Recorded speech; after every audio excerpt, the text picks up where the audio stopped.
versículo 23 al 28. Y dice así la palabra del Señor. Aconteció que al pasar él por los sembrados, un día de reposo, sus discípulos andando comenzaron a arrancar espigas. Entonces los fariseos le dijeron, mira, ¿por qué hacen en el día de reposo lo que no es lícito? Pero él les dijo, ¿nunca leíste lo que hizo David cuando tuvo necesidad y sintió hambre? Él y con lo que él estaban. ¿Cómo entró en la casa de Dios, siendo Abiatar sumo sacerdote, y comió los panes de la proposición, de los cuales no era lícito comer, sino a los sacerdotes, y aún dio a los que con él estaban? También les dijo, el día de reposo fue hecho por causa del hombre, y no el hombre por causa del día de reposo. Por lo tanto, el Hijo del Hombre es Señor del día de reposo. Bueno, esa es la lectura bíblica, ese es el punto que me tocó a mí. Vamos a hacer una pequeña oración y arrancamos. Padre, en el nombre de Cristo, venimos delante de ti, Señor, para pedirte que nos ayude, Señor. Nos entregamos a tus pies, Señor. Nos humillamos delante de ti, reconociendo que somos necesitados, que necesitamos de tu presencia, necesitamos de tu palabra, de tu verdad. Te rogamos que tu Espíritu Santo nos guíe, nos ayudes y nos dé la capacidad y la habilidad para poder expresar correctamente el Evangelio de tu palabra y de tu verdad, Señor. Te ruego por mis hermanos que están escuchando tu palabra, Señor, que sea tu palabra la que transforme los corazones, las mentes, que los guíe, que los ayude, que los capacite y los fortalezca desde la mollera hasta la punta de los pies con tu palabra y tu verdad, Señor. Te rogamos que ores en nosotros, Señor. Te agradecemos por este momento que vamos a compartir tu palabra y por esta reunión. Te damos a ti toda la gloria y toda la honra en el nombre de Cristo. Oramos, Señor. Amén. Bueno, el primer punto es la tradición y la ley.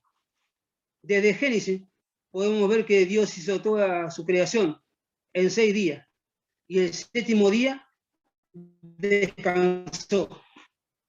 A los judíos el Señor les pidió como parte de sus leyes que guardaran el 7º día de la semana, o sea, el sábado, como descanso, donde no podrían trabajar. Esto es lo que conocemos por el día de reposo. Ahora bien, en aquel tiempo, en el día de reposo, Jesús iba pasando por los sembrados de grano.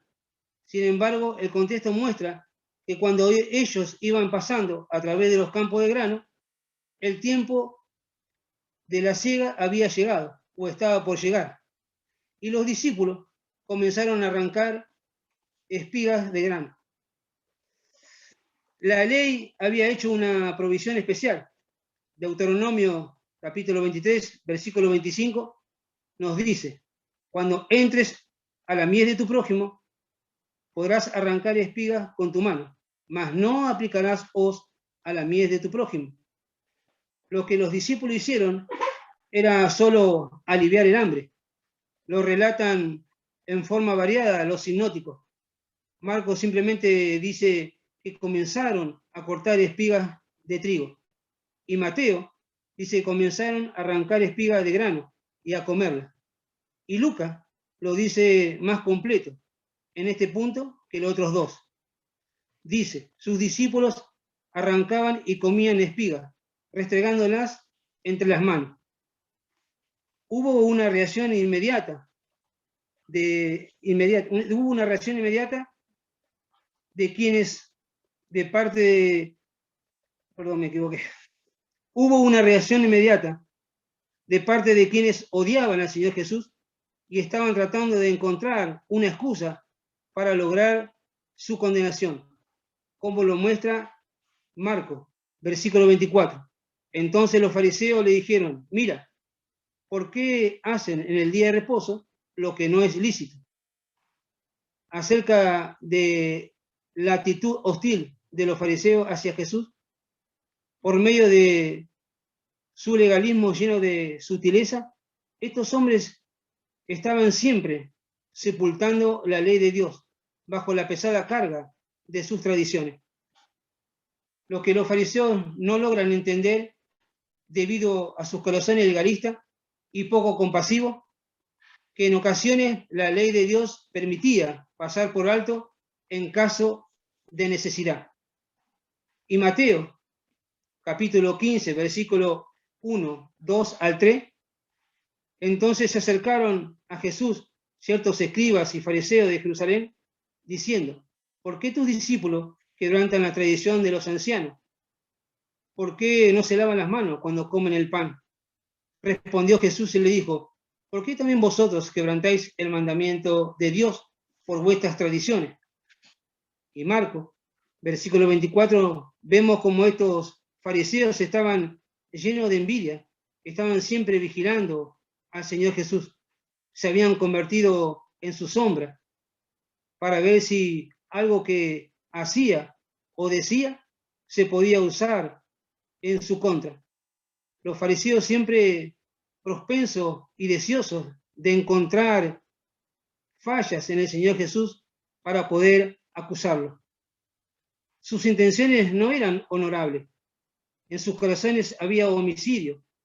Y Juan capítulo 5, versículo 18, por esto los judíos aún procuraban matarlo, porque quebrantaba el día de reposo. Habían hecho los judíos muchas ordenanzas principales subdivididas en muchas categorías menores, de modo que, por ejemplo, arrancar espigas se consideraba cosechar y el restregarlas para sacar el grano se consideraba trillar. Aquí la acusación fue pronunciada contra Jesús mismo y los discípulos. También estaban siendo acusados, puesto que ambos estaban implicados. Y Juan, capítulo 15, versículo 20, acordaos de las palabras que yo os he dicho, el siervo no es mayor que su Señor. Si a mí me han perseguido, también a vosotros os perseguirán. Los rabinos habían impuesto sobre este mandamiento en los días de peregrinación del Señor Jesús. Habían sido ampliamente propagadas por los escribas y fariseos. Ellos o eran completamente ignorantes o dejaban poco lugar para su enseñanza. Ahora pasamos al punto número 2, punto 2, la respuesta bíblica del Señor. Aquí Jesús responde poniendo el ejemplo de David. En Marcos, capítulo 2, versículo 25-26, el Señor le dijo, ¿nunca leíste lo que hizo David cuando tuvo necesidad y sintió hambre? Él y los que con él estaban. ¿Cómo entró en la casa de Dios, siendo Abiatar sumo sacerdote, y comió de los panes de la proposición, de los cuales no es lícito comer, sino a los sacerdotes, y aún dio a los que con él estaban? El Señor les dice, ¿no habéis leído? Como si dijera, ¿os jactáis de ser vosotros mismos los representantes, os jactáis de vosotros mismos de ser las personas que sustentáis la ley y os consideráis tan versados en ella como para enseñar a otro? Sin embargo, vosotros mismos desconocéis el hecho de que esta misma ley permitía pasar por alto sus restricciones ceremoniales en caso de necesidad. ¿No habéis leído acerca de David y el pan?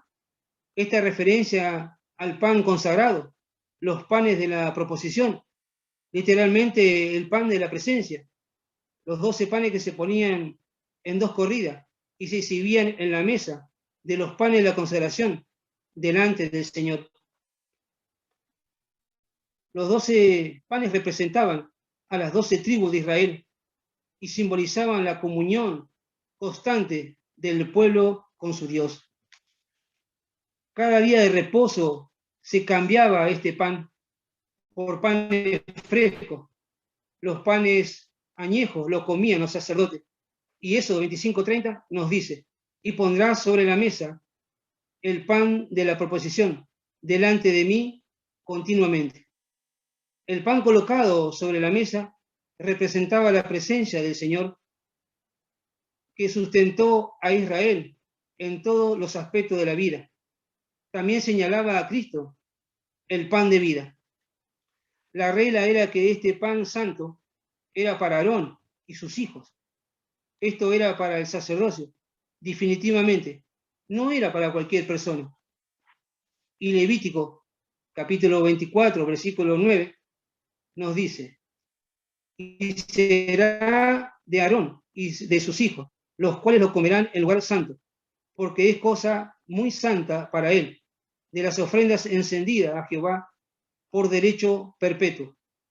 El sacerdote Ahimelech comprendió que David y sus compañeros tenían hambre y se convenció que el hombre a quien Dios había ungido para ser rey sobre Israel había emprendido una misión sagrada. David, habiendo entrado en la casa de Dios, esto es en el tabernáculo, y comió de este pan, si en aquella ocasión David tenía el derecho de pasar por alto una provisión ceremonial divinamente ordenada cuando la necesidad lo exigía, porque ciertamente el ungido de Jehová tenía el derecho y el deber de mantenerse físicamente bien, al igual que sus compañeros. Jesús, el ungido de Dios, en un sentido mucho más excelso, él tenía el derecho de poner de lado una regla humana totalmente desactualizada acerca del día de reposo. La actitud de esta referencia histórica se ve mucho más claramente cuando se considera el hecho de que aquí se traza un paralelo entre David y sus seguidores, por un lado, y Jesús y sus discípulos por el otro. Aunque, por supuesto, durante la antigua dispensación, las leyes ceremoniales fueron instituidas para ser obedecidas.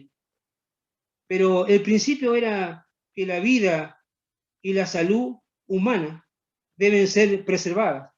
Y por eso el mandamiento decía, no matarás. No podría, bajo ciertas circunstancias, invalidar o por lo menos modificar una ordenanza de menor importancia.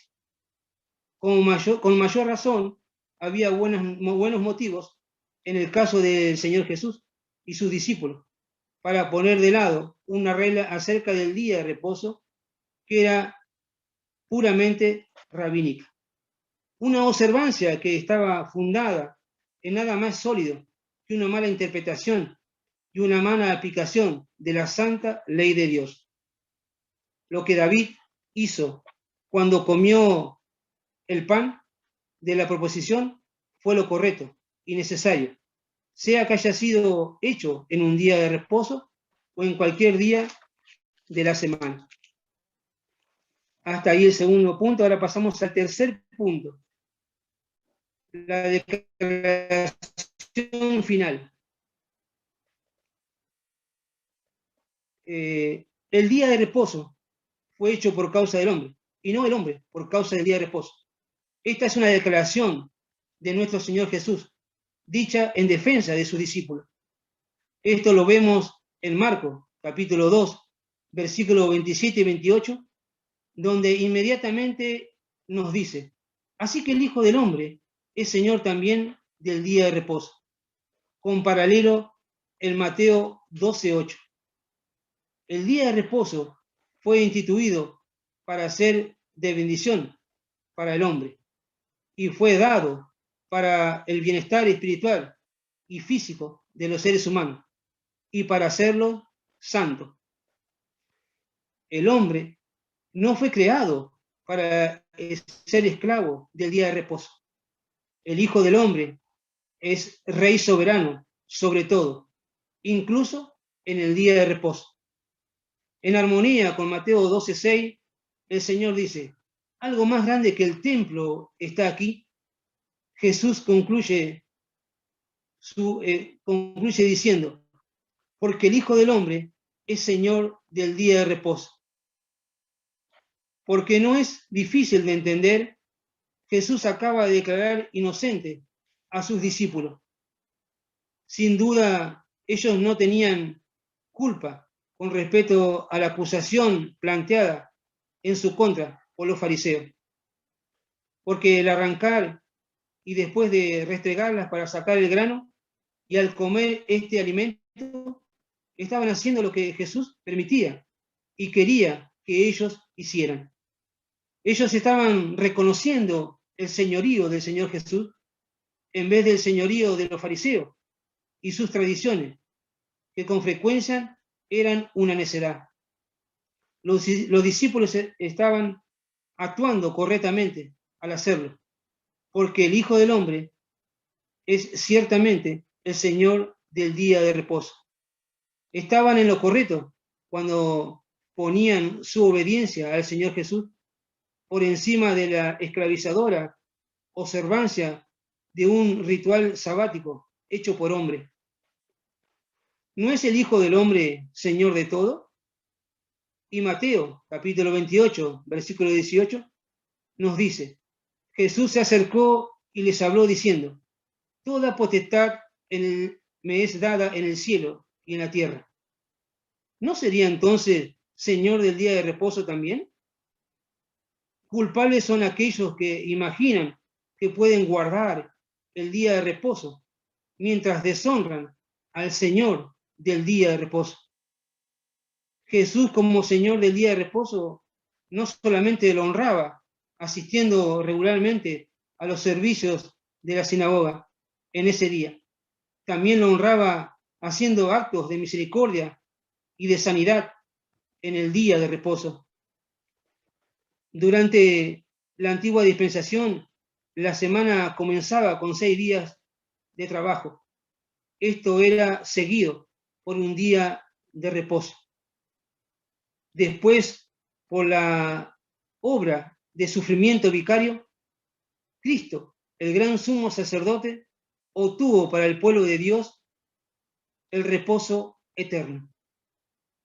Por la fe en el Señor Jesucristo, los creyentes aún ahora entran en ese reposo, que es constantemente seguido por su obra de amor.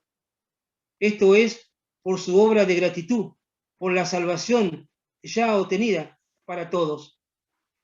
Así también el ser humano se ha esforzado por siglos para agradar a Dios a través de obras muertas y se ha fatigado en religiones para llegar a Dios. Pero Jesús es ese descanso mediante el cual ya no tenemos que fatigarnos en esfuerzos humanos para alcanzar la salvación, sino simplemente creer en el Señor Jesús como nuestro Salvador. Por eso Hebreos capítulo 4 nos dice, el que ha entrado en su reposo, hablando del Señor Jesús, también ha reposado de sus obras, como Dios de la suya. Por lo tanto, ya no hace falta guardar el sábado como día de reposo, pues esto simplemente era un hecho profético acerca de Cristo, quien es ahora nuestro reposo. Quien cree en el Señor Jesús ya ha entrado en el reposo de Dios. Pablo dijo que el fin de la ley es Cristo y que esos ritos, como el sábado y otros, eran sombra de lo que habría de venir. Y Pablo también nos dijo en Gálatas capítulo 5 que si alguien ha aceptado a Cristo y luego comienza a guardar la ley ritual, intentando alcanzar a través de ella la salvación, ha caído de la gracia. Así que no hace falta guardar el sábado para ser salvo o para agradar a Dios. En resumen, el Señor Jesús afirmó su autoridad sobre el día de reposo, interpretándolo por palabra y por hecho, como un día de verdadera libertad, un día de regocijo en el Señor Jesús y un día de adoración a Dios el Padre.